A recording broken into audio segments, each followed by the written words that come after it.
Hey everybody, and welcome to another episode of the Board Game Mechanics. I'm Katie, and with me, as always... Hey guys, what's going on? It is Jason.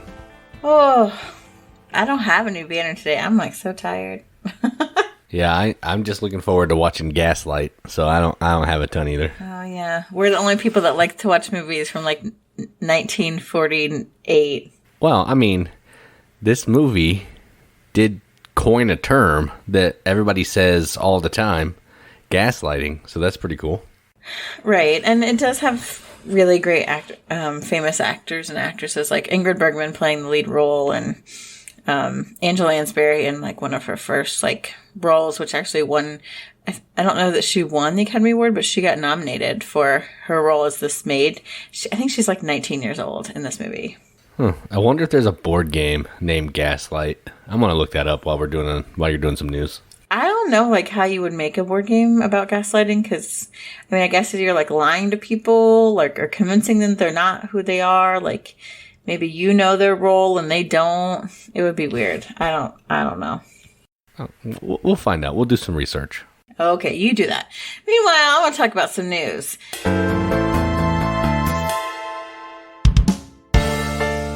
While you're not paying attention to me, I'm talking about games that I think you might actually be interested in. I'll listen. One of the games is interesting to me. So yeah, I'll chime in on that one. So the first game I want to talk about is called Bases Loaded, a word game that's not about baseball. And I was intrigued by this because first I'm okay, it's baseball, but not baseball. So what it is, and if you get a certain addition to the Kickstarter, you get an actual player mat where you can set up these cards that are called bases in a baseball diamond shape. And so each base is actually a noun or some kind of category of a word, character or president or comedian or TV series. And then you put one of those you put one category in the middle that sets the bases.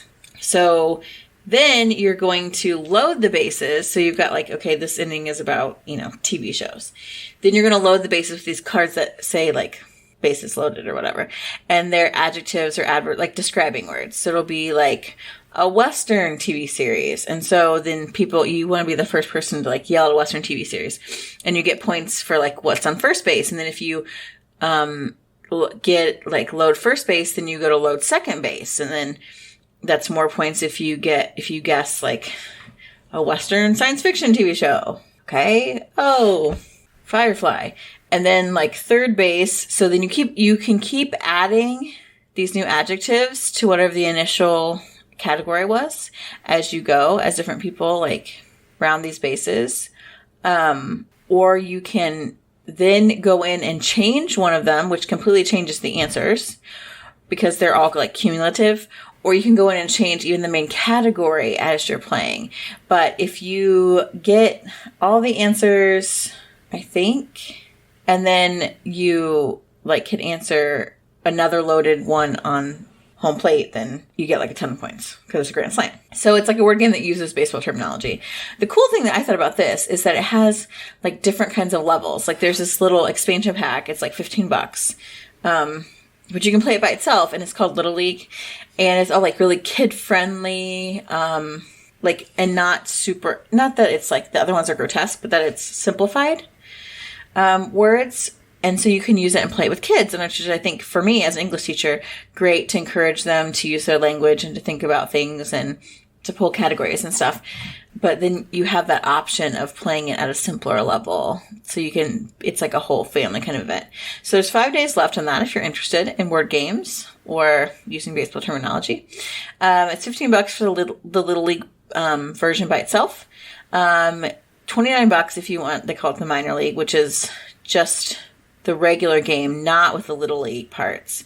But if you get the Major League for $39, you get all of it, including the mat that lets you set it up so it looks like a baseball field. There's little tokens for strikes if you get, y'all incorrect answers. There's outs as well. So it looks kind of like a fun little board game. That's Bases Loaded. I was looking at Kickstarter a little today, and this did not pop up at all. I don't know. I can never find the stuff that you talk about. Well, except for this next one. I did see that one. But this one, I'd never heard of it. It sounds kind of interesting, but I'm kind of mad that it's not about baseball. Well, it vaguely is, I guess. That's true. It's using baseball terms, so that's something, I guess. Yeah. Well, I'm just going to find the stuff. So my next find is definitely a kid, I think, family fun kind of game. And it's called the Fuzzies. That name bothers me for some reason. I don't know. I don't mind it because also what I loved is when I looked at the Kickstarter page, the pictures of the little fuzzies, they are what you think of, the little like fuzzy cottony balls, and they're different colors. The picture on the box says they have little eyes and stuff, but in the game they don't. Right. So it's basically like Jenga or Rhino Hero with fuzzballs. So, like, all these fuzzies come in this tube. Really portable, cute, easy. You, like, open it, turn it over, and they're all they're all stuck in this nice stack. So then you've got cards that you turn over that tell you what color of fuzzy to move or how to move it. So you get, you can use tweezers or fingers, and then it'll tell you, okay, move. So you move a particular colored fuzzy from the bottom to the top. Or it'll say, move one with your eyes closed, or move one with your non-dominant hand. And they do just happen to stick together. You don't need adhesive or anything. They're just attracted to each other. Probably static cling or something.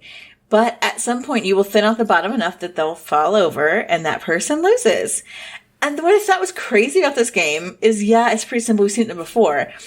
The people that designed it, it's the designer of the Mind and the game Wavelength, and the two designers of Monikers put this thing together.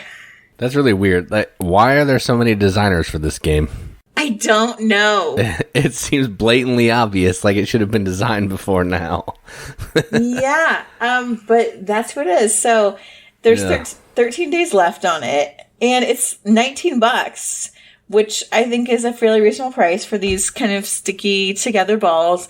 And it would be fun. Like, our kids would love this game. Totally. Yeah, I was going to say, I'm actually kind of interested in this one. I looked at this one and I watched the video probably 3 times because it's so dumb, but it looks super fun. It really does. Yeah, I think it would be fun. So that's the Fuzzies. All right. So I can talk about one if you'd like. Sure.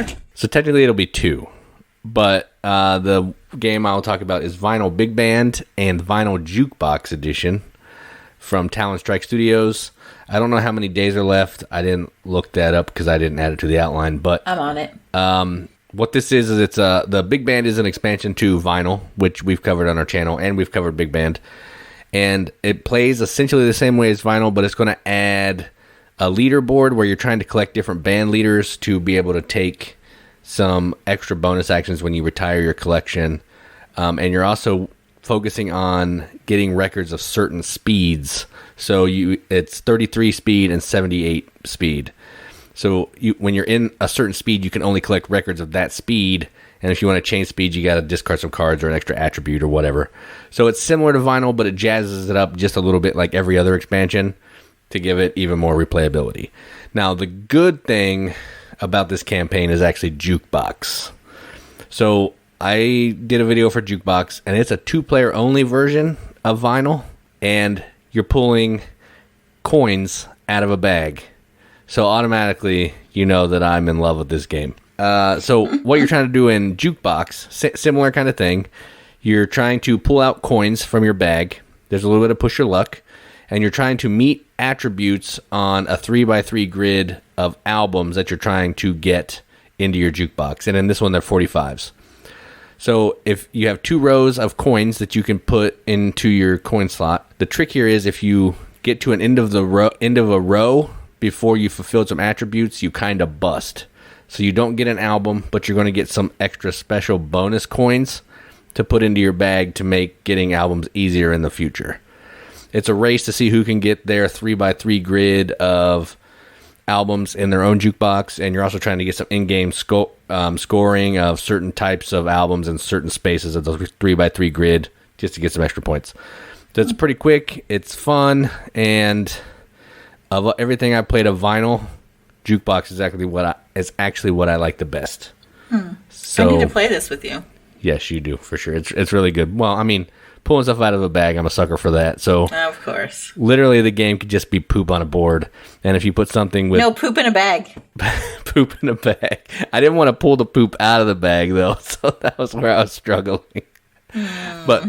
So yeah, that's Vinyl Big Band and Jukebox. Katie has advised me via the outline that there are 13 days left and $36 for both. Wow, that's really cheap. I agree. Yeah, so that's a great deal. If you have the base game of Vinyl and you want a new expansion and the cool 2-player version, that's a sweet deal, so go check that out. I like Vinyl also because Brandon hates it and can never win at it, so it's another game that I can beat Brandon at, and I do love that. Yeah, that's always fun. Has he played Jukebox, the 2-player? No, he did not. What if he'd like that? He'd probably win, and I'd be mad, and I'd throw it away. So probably. So the last item of news I wanted to cover is a game that doesn't have much time left, and I don't know if it's going to fun, but it sounds kind of cool. Like, it sounds right up our alley, and it's called Levitation Masters of Magic. Oh, yeah. I looked at this, too. This did look awesome. I am with you on this. So there's dice drafting, there's worker placement, there's engine building, all three things that really... push my hot buttons for games. It's 2 to 5 players, and it's set during like the golden age of stage magic, so it's making me think like Trickerian kind of feel, and it looks like it. So you roll like these specialty dice, and there's these different masters that you can learn your magic from. And I don't know. I don't know what that does for you. Oh, I think because of whichever one it is, you get certain tricks that you can do. And then you're like assigning workers to like learning tricks and performing them. Lets you go to different cities and like perform your tricks. You get acclaim. Acclaim can help you do greater tricks.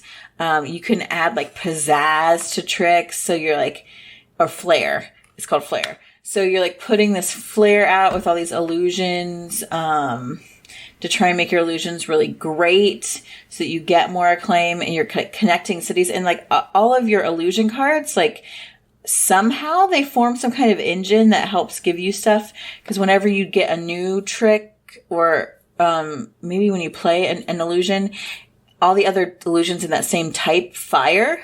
Like it seems, and so then when you connect cities, like you can connect cities to like build your show. Like, it's got like these wooden like eyeball discs that are like your player tokens. You get this cool like cup and ball round marker, which is actually like a magic trick too. And there's like metal acclaim tokens. Like, it seems like it has a lot going for it. Yeah, I don't know why this isn't funding it. Maybe there's no videos, no reviews. Yeah. That never goes over well. And I think it's a first time designer too. So that usually doesn't bode well, but it's cheap. It looks nice. I mean, I think it looks nice. Maybe not everybody thinks it looks nice. The artwork leaves a little to be desired, but like the components seem pretty good. They also are wanting an awful lot of money. Yeah, that's true. $21,000 right out the gate. But man, I would love to like review this or something because it seems like a really cool game. So, there's 5 days left. I mean, maybe we can get it funded. I don't know. But it's like $35, which is like $35 for, like a full, like not even a chintzy, like you get the copy, you get the magic ball and cup round eye marker, you get the wooden eye tokens, you get metal claim cubes, you get all the stretch goals.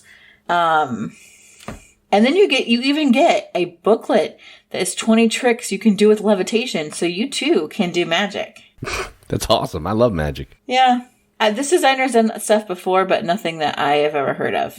Stadium, Dungeon Allies, Archvillain, or Misty Ruins. Yeah, I haven't heard any of that either. That's crazy. Like, yeah, I actually saw this one because the theme was cool. Because I think that's an underutilized theme, really. I agree. And I was like, wow, this looks cool. And then I was like, wow, no, like 87 backers. It's like 12% funded. Like, what is going on with this? I know. I think it just needs more press. So, I mean, I'd be happy because it seems like cool. Like, I love worker placement. I love dice drafting. I love engine building. Like, I would totally be happy to try something out with this thing. Maybe we'll have to reach out to Joe Magic. Totally agree. Joe Magic.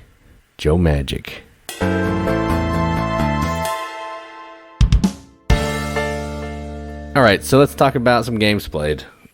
We've played all these together. We did. We actually played more than this, so we might have some carryover into next week. At first, I was like, I don't remember any of these games. I'm like, oh, wait, I do. I just didn't remember any of the names. Yeah. So the first one we're going to talk about is probably the heaviest one of all of them that we played. And, well, all of the ones we're talking about here. And that game is called Godspeed from Pandasaurus. And this is a worker placement game set in space, which Katie really loves. She was begging to play this because the theme was amazing. They were setting it up, and I was like, wait a minute. This is freaking space. What do I have an astronaut in front of me? Oh, my gosh. You were Japan. It was all good. You got to be the Japan astronauts. That's true. So in this game, it's a worker placement game at its core. And what you're trying to do is you're trying to get resources to fulfill different types of contract cards from these different locations on the board. You're also trying to build different buildings on your player board, which are going to help generate resources and relic powers to let you move up on these tracks. The gist of the game is you need to move up on these 4 influence tracks to score a pile of points. If you don't do that, you're probably not going to win. There's also some auctioning and some bidding for like first player and some really good stuff. And then there's a little semi-cooperative thing where we're trying to work together to resolve an event. I completely killed the theme, but this game essentially has no theme. It has art, but it has no theme.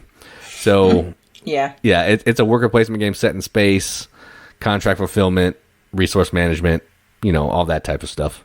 So I thought it was okay. It was a little long for what it was.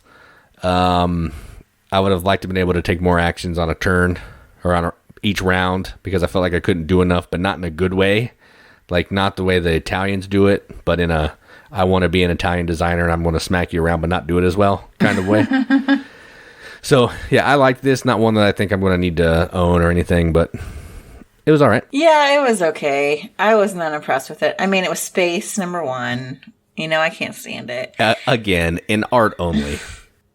I felt like a lot of the decisions were arbitrary. Like, I don't know. Like, when I make it a choice, I want it to really, like, give me something to do, or, like, I completed a bunch of these contract cards, but they really didn't help me get any points. So I'm like, what the heck? Like, it was all right. If I never play it again, I'll be a better person for it, I think, actually. Yeah, and I think, like, we played this with our new hotness buddy and his wife, and it seems like he doesn't really love it anymore either. They're already talking about trading it. Yeah, and I think he's only played it twice, so it just, it's fine, but my main concern with it is it goes on too long, and that could be a 7-round game, but you play 10, and that's a little long for what you're doing in there.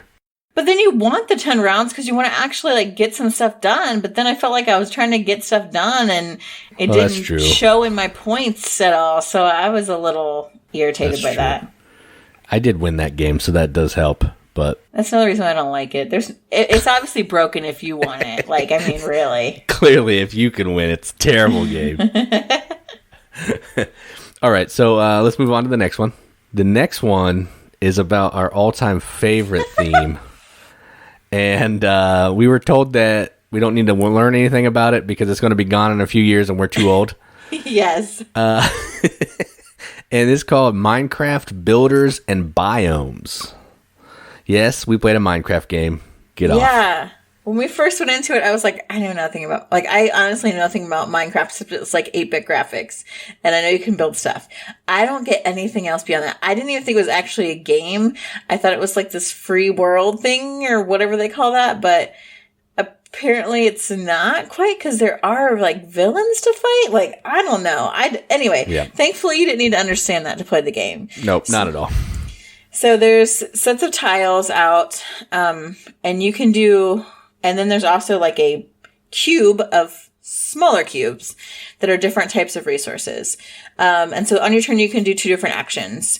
And you've got your little guy, your little blockhead looking guy, and they can move around the grid of tiles and flip over tiles.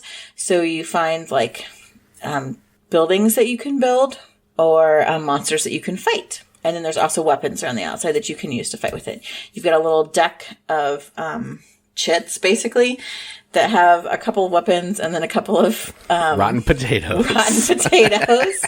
Which are not effective in fighting monsters, we found, but they come up an awful lot. But it's funny. It is funny.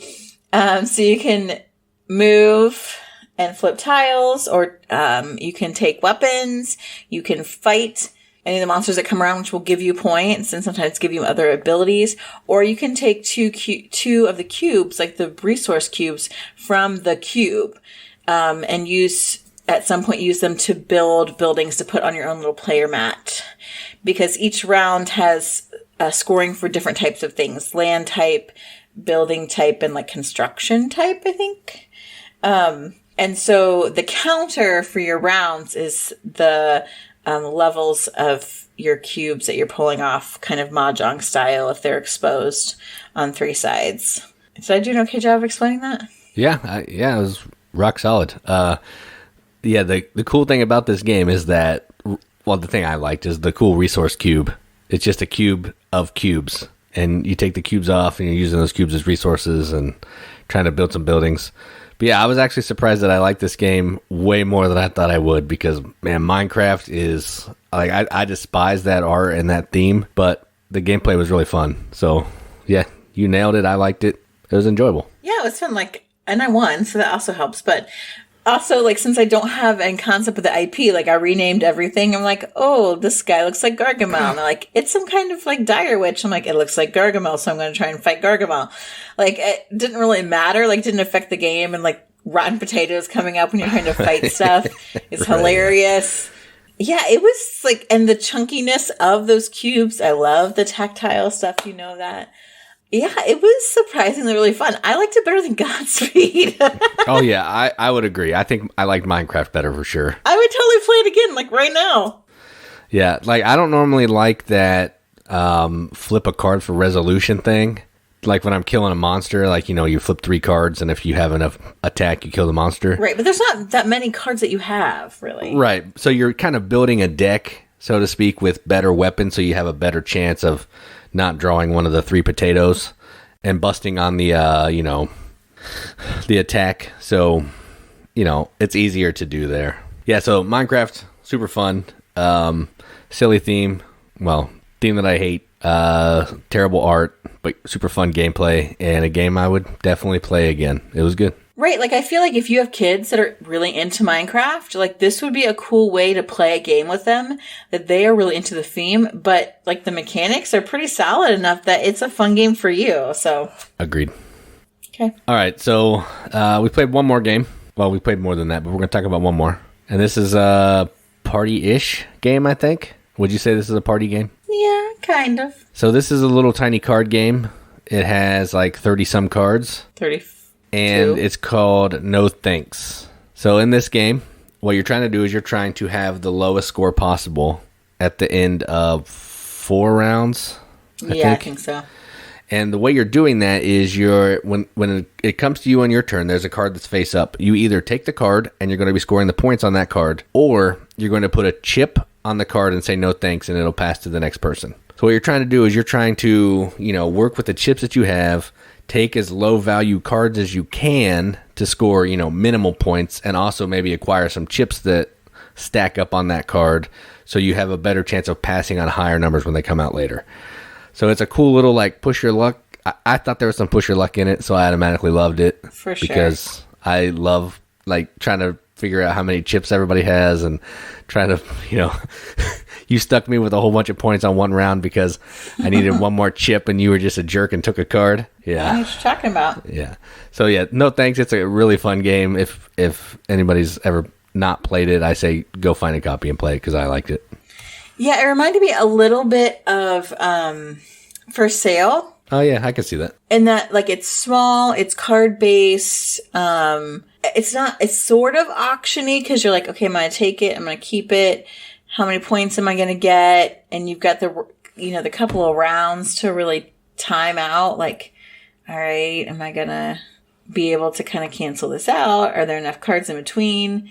9 cards are randomly taken out anyway, so you're not sure if you can help mitigate some of your numbers. You can kind of be a jerk and let cards that you need and nobody else wants go around, so you can gather chips. So it allows you to pass up stuff later, which is nice. But I thought it was fun. I think it's one of those nice, like, hey, let's kind of take a break and do something real easy, or we're waiting for other people to show up, or we've got like 12 million people playing. I don't know how it plays up to, but maybe like 7. 5. I think it plays a 7 though. Oh, I thought Chris said it was only. Oh, maybe 6. We had 6. We played at 6, but I thought he said it only played to 7, but they. Oh, weird. Yeah, I don't know. I don't remember. I don't know. We're obviously not selling this game very well, but it was fun, like more fun than I thought it would be, actually. Yeah, I agree with that. So I thought, yeah, I liked it. It's simple, easy to teach. So like the learning curve is 3 to 7. No, you're right, 3 to 7. Yeah. So one thing I didn't say, and I don't know if you said, I don't think you said it, but if you collect cards that are in a run, so like, cards one before or after each other, only one of those cards will score, and it's the highest one. So you can have 5 cards in a run, and you're only going to score the points for the highest card. So all the rest of the cards are just getting negated. So you can play kind of some games where you're going to leave a card out there that's a high number that you'll take anyway. Maybe some people will throw some chips on it. Yeah, so there's a little bit of game in there. It's interesting. Right, or you're also thinking, if I take a 15 and I've got like a 19, you're hoping you can get all the cards in between there, because then you're not stuck with like 34 points. It's only 19 points. Right, yeah. It's cool. But yeah, those 9 random cards coming out could really mess you over, though. For sure. Yeah, it was good. I think having a good group of people to play with too helps when people are getting into it and like razzing each other. That's helpful, I think, in a game like that. Yeah, it was fun. Good times.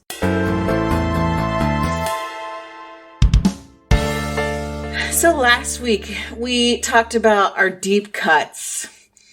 Games that are ranked 2,000 to 3,000 on the BGG like ranking list, which again I don't really follow or care about, or it's a popularity contest, whatever. It is for the most part, yeah. This week we're going to visit our B-sides. So they're not quite as unknown games. There's the 1,000s to the 2,000s. Our favorite games that are ranked 1,000 to 2,000 on BGG. And we've got a bunch of honorable mentions here because, these are all good games. I had a hard time picking just 3 out, actually. Yeah, I probably could have put like 6 or 7 on this list. I just picked 3 that I've probably played more than the others, with the exception of 1. But most of mine I've played a lot. Yeah, mine too.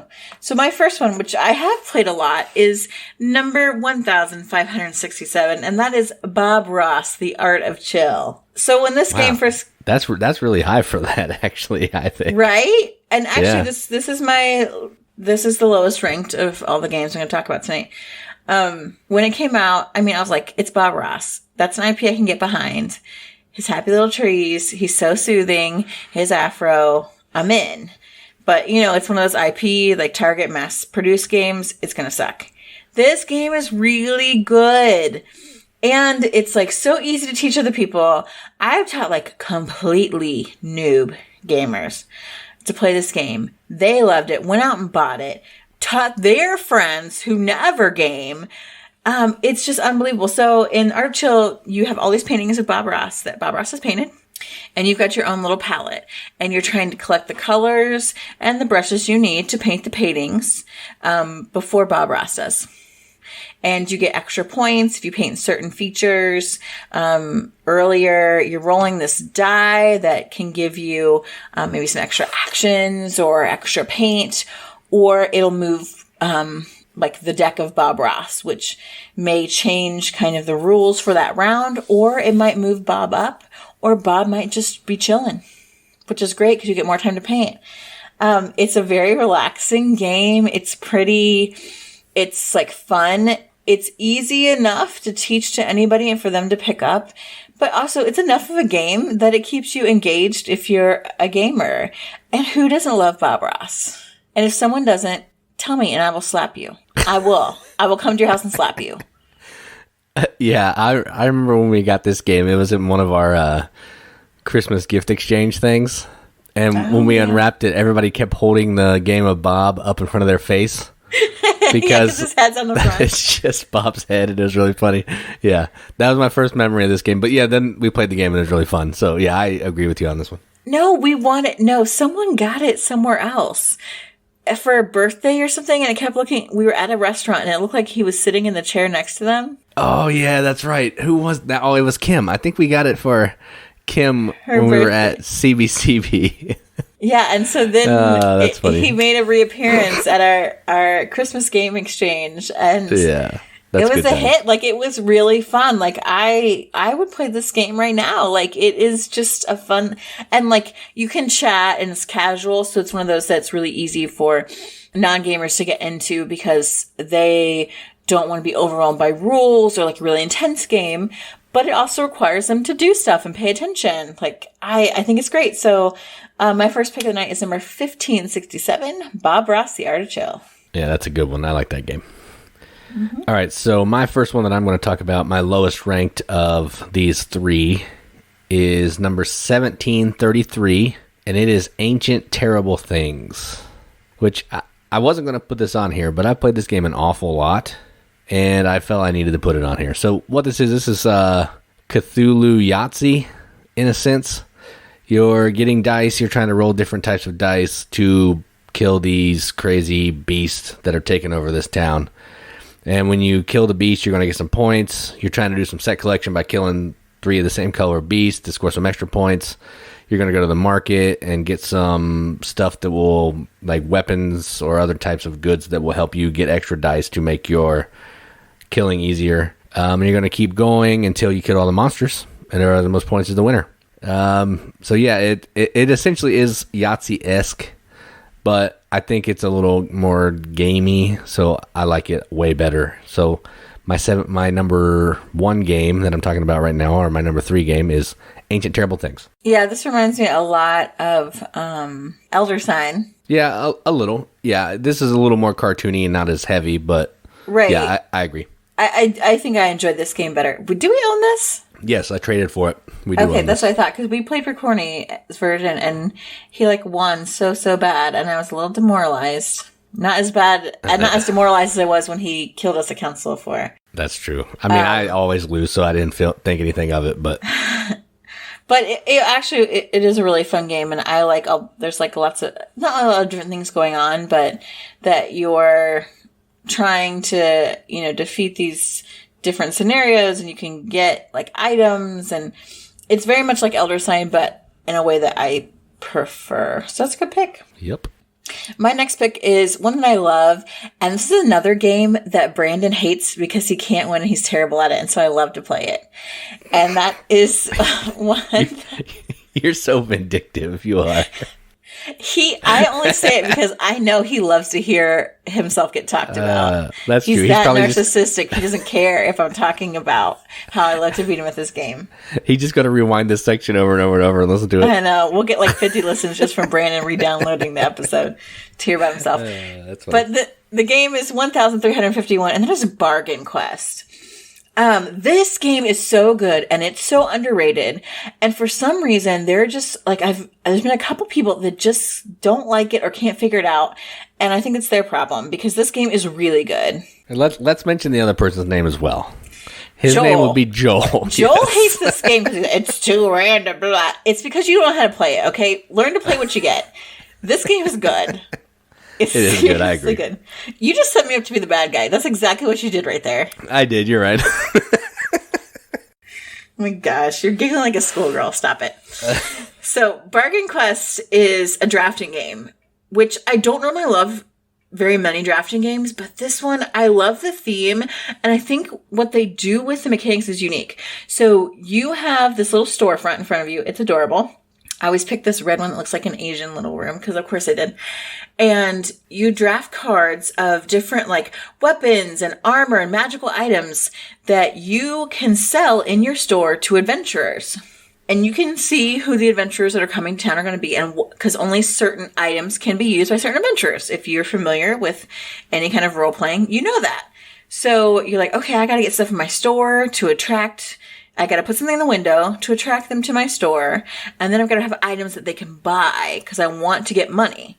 You don't really care if the items are going to help them or not. You just want to sell them the items. So you sell them the items. They go off and fight the baddies. If they live, they come back with more money and you can sell them more crap. Otherwise, they die and you get new adventures with new money. And so you're just trying to hustle and get the most money. I forget how many rounds you play. It's until you kill all the baddies. So it could be, 5, 6. But I like that it's just a different way of looking at drafting. You are trying to put stuff in the window to attract people, but you can't sell that. So you want to be really careful about the items that you're drafting. So it's kind of really strategic. And then you can get assistance and things that'll allow you to like manipulate what you've got to get more money, to keep some items, held back if you wanted to like sell them later. It's good. It's so good. I love this one. Bargain Quest. Yeah, I like this one too. We have the expansion as well, which we haven't played yet. But I know. Yeah, I'm not super into theme, but I think the theme on this one is interesting. You're running a store to sell stuff to adventurers who may go off to fight a monster and die, but you don't care. You just want the next hero to come and sell them stuff to take their money. Like, it's terrible. It's a terrible theme, but I like it. And, I mean, you could even sell them, like, fake stuff, too. And then, they might, it'll help them die. So, but you're not the most scrupulous of salesmen. Yeah, and I like that there's, like, a humor element to it. Like, I just think it's just, and the art's cute. Like, I just really like it. It's a fun game. I think more people want to check it out. It is underrated at $13.51, let me tell you. Yeah, I agree. I think now that it's with Renegade, it might, climb up a little higher. But it was just indie published for a while, so only so much you can do there. That's true. All right, so the next one I'm going to talk about is number 1616, and it is from Album VR, and it is called Clinic. So if you know anything about Album VR games, they're tile placement, maximizing how well you're building a city, in a sense. And you always, have to kind of adhere to strict zoning rules, like you can't put parks next to a factory, or you can't put a school next to, other areas, because, that's not how cities are zoned. So Clinic kind of functions the same way. You're going to be building a hospital, and you have to make ways for people to get into your hospital. You have to be able to get these people to travel from the, I don't know what the first room is when you go into a hospital, reception area. From the reception area into the surgery rooms, into the medical offices, without wasting too much time. Because in this game, the more time you waste by moving people around from building to building or floor to floor, because this can be a 3-floor building that you're building, the more time you waste, the more points that you lose. So you're trying to build this hospital, get the appropriate colors doctors, because only certain colored doctors can treat certain colored patients. And you're trying to just run the most efficient hospital you can run in, the best way to score the most points and have the most money left over. That was a really terrible explanation. But if you've ever seen any of Album's games, they're all kind of the same, like, premise of just high efficiency, trying to build the best structure you can build and adhering to all the rules. So Clinic is great. I played it solo only because it's a beast and I didn't feel like teaching it to anybody. But even at solo, it's great. The production is awesome. The artwork is good. And the game is just burns your brain. So the second game we're talking about today, number 1616, Clinic. I would totally play this. You just never say let's play this or whatever. So well, I need to get to it before it's like 9 o'clock at night, because you're probably not going to want to burn your brain at 9 o'clock at night. At least you normally don't. That's probably true. So, like, if we have some time to play a game during the day, then maybe we could bust it out. It seems interesting. Like, I'd try it at least once. Yeah, it's cool. And once you learn it, it's actually pretty simple. The hardest part is because it's 3 floors of building. The way the board is laid out, it's kind of hard to see what's on top of the other places, and some of the rules about what you can place on top and to the side and stuff. That's the hardest part of the game. The rest of it's pretty simple. So once you figure all that out, it's a good game. Okay. I'll have to watch it or play it. I mean, there's probably a movie named Clinic 2. You could watch that if you want. It's probably like some horror movie, actually, which I would never want to watch. So You're probably right. So a game that I have played, and the last one I want to talk about, and I feel kind of bad mentioning this one because good luck finding it. But my last pick tonight is number 1272, and that is Mystery of the Abbey. Yeah, this is a good one. This is like Clue and Guess Who Had a Baby, and it is awesome. The baby's awesome. And so is the game. Yeah. So, in this game, you're monks at an abbey, and you go to the abbey, and someone killed one of the brothers at the abbey, and obviously you need to find out who.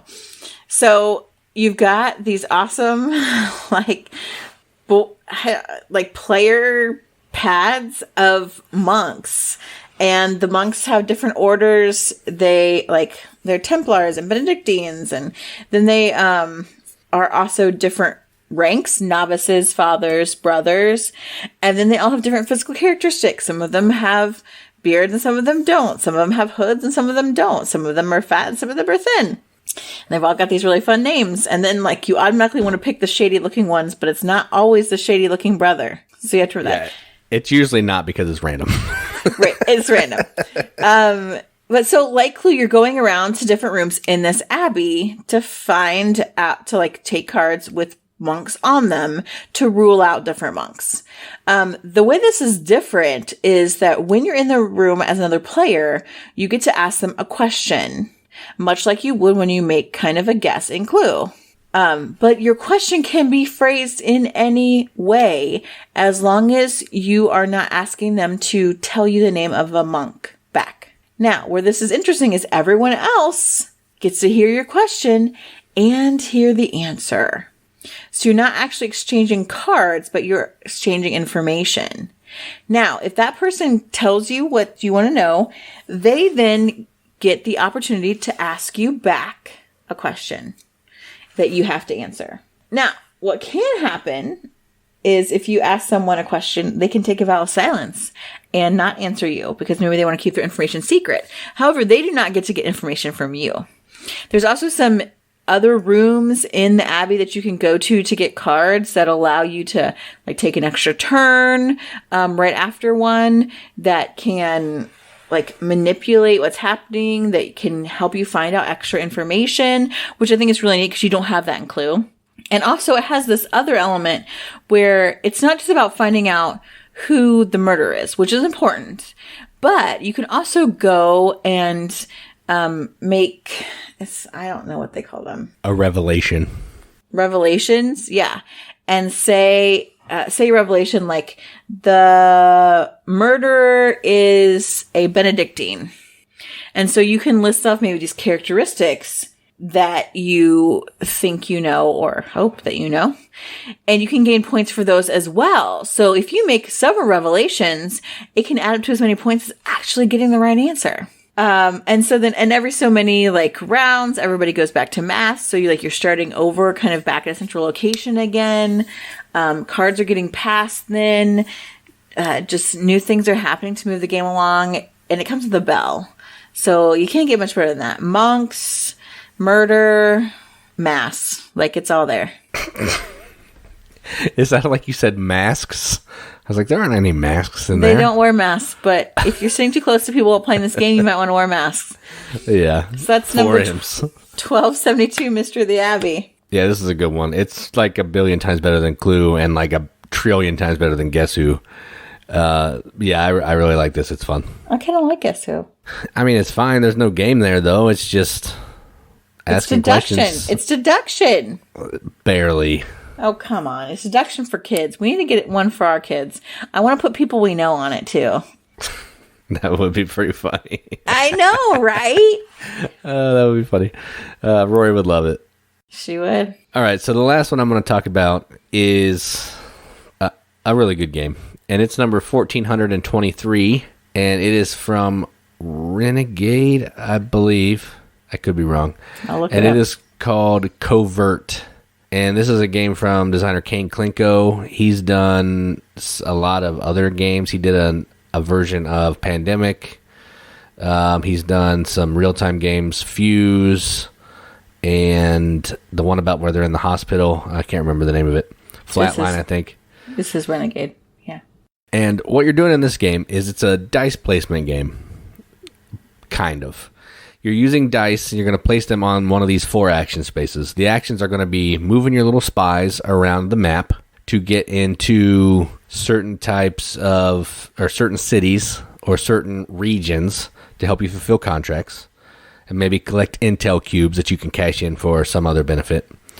You can go to a space to get new item cards. So, like, you can get a shoe phone, you can get a gun, you could get some false identification paperwork, a briefcase, some recording devices, and then you can go to another space to actually fulfill contracts. So I take all the stuff that I've gathered, and I'm going to cash it in to fulfill a contract to score some points.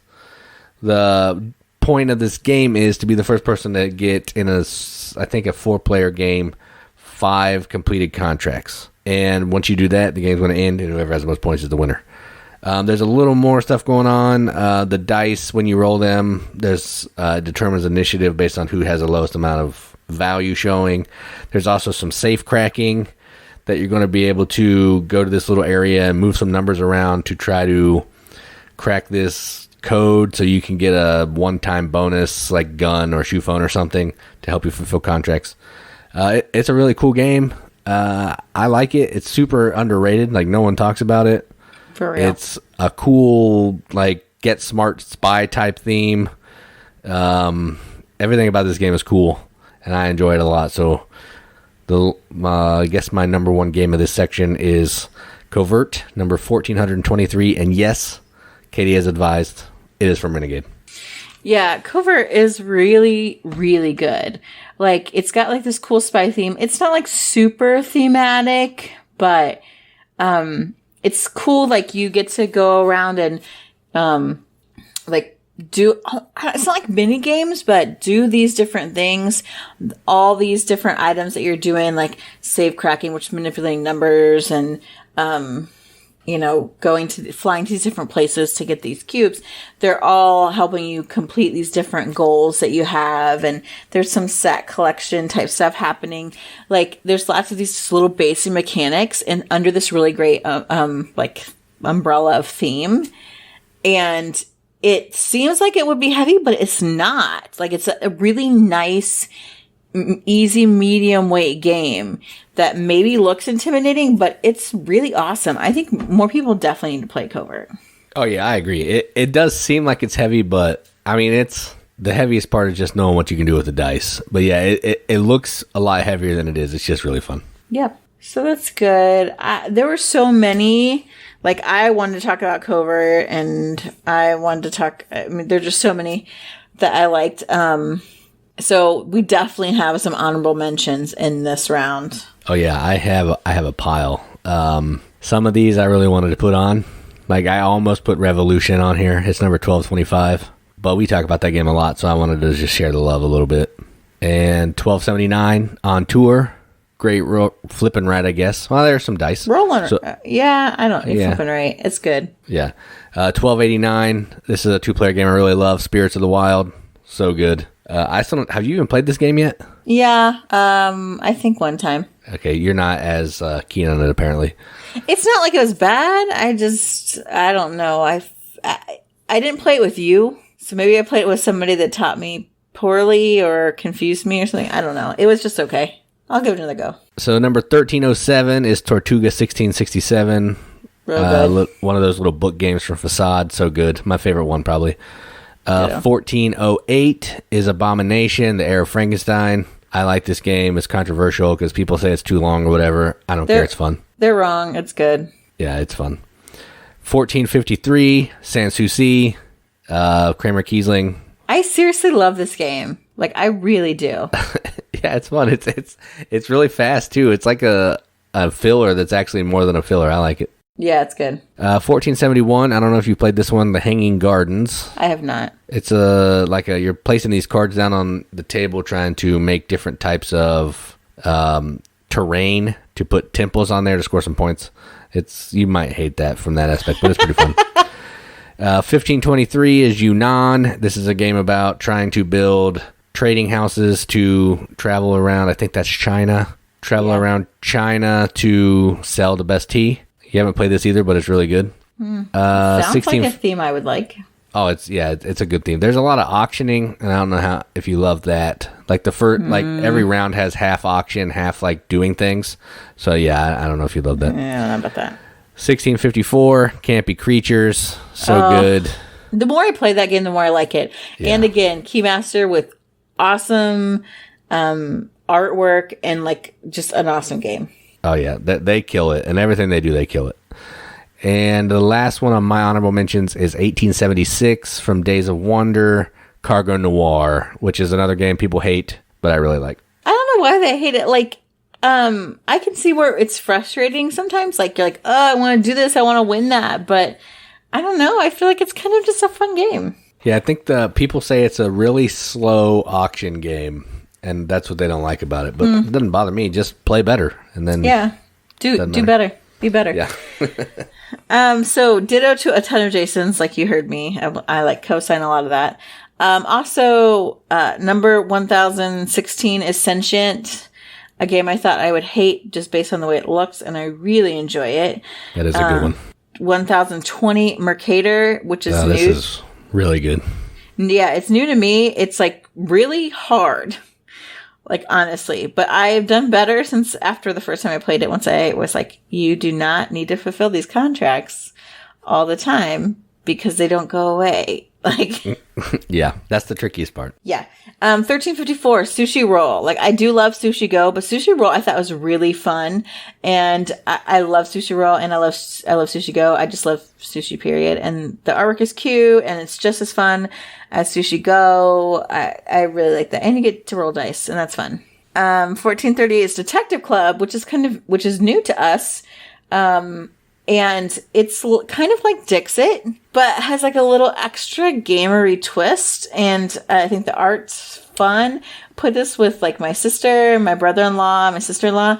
And I think they all had a really good time. Like it was really a fun game. And plus it has like these cool, magnifying glass, like tokens that I love that are wooden. As far as party games go, I really like that one. That's a good one.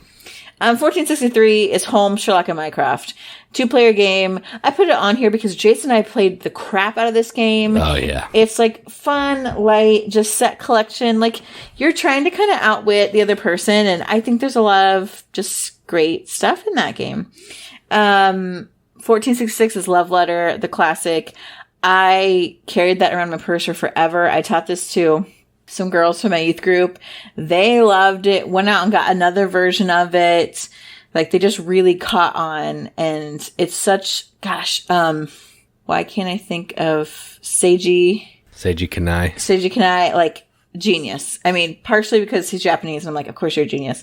But to make a card game that's small, just a few cards, but yet is so fun and you also to think strategic, love it. 1559 Euchre. I feel like it was a cop-out because it's not really a board game, so I didn't put it on my list, but this is really what made me a gamer. Card games made me a gamer, and I have played Euchre since I'm from the Midwest all over the place. I taught one of my college roommates to play it, except there were only 3 of us in the suite, so we had to use a shoe as a partner. The shoe wasn't very good, but we still taught her how to play. Shoe. So I love Euchre. Will play it always. Is that only a Midwest thing? Do people in other parts of the country not play Euchre? They don't. From what I've heard, a lot of people have never heard of Euchre, don't know anything about that game. Weird. You're not from the Midwest. I know, because it's like so inundated. We like Euchre clubs at school. Yeah, I played it in English all the time. Well, I actually, pay attention to English. 1608. Overrated. Another nostalgic game for me is Pit. We used to play this in youth group all the time. I love the bell, the trading. It can get loud, crazy. It's fun. Non-gamers like this game. It's old school game. You can also play a variant where you don't talk at all. You're just holding up fingers for numbers, which I think is cool. I love Pit. Yeah, it's a lot of yelling. Yeah. 1609 is Timeline Challenge, which is really fun. Like it's a really cool twist on trivia. I enjoyed it because I like whooped the crap out of everybody I played with, but I still think it's a good game for lots of people. Yeah, I liked it. I'm terrible, but yeah, it was fun. Yeah. And then my last one is 1690 Gloom, a very early addition to our games. It's got those clear cards that you're laying on top. I love kind of like the dark theme, the Edgar Gorey artwork. I just really enjoy Gloom, and I would love to break it out more, but it isn't that complex, and I don't know as many people enjoy kind of the storytelling aspect of it as I do. I know Jason doesn't, which is why we don't play it as much, but I enjoy Gloom, and those are my honorable mentions. We did play Gloom a lot when we got it. That's true. And I'm actually surprised more games don't do that clear card thing, just laying stuff on top of each other, because that's actually works pretty well, I think. Yeah, I like it in that game. So, 1000 to 2000 on BGG. What are your B-sides that you enjoy playing that you think more people should know? Several of you responded. A couple of you I saw talk about your games from 2000 to 3000. We'd still love to hear from those too. Find us on Facebook. Ask to join the Riveted.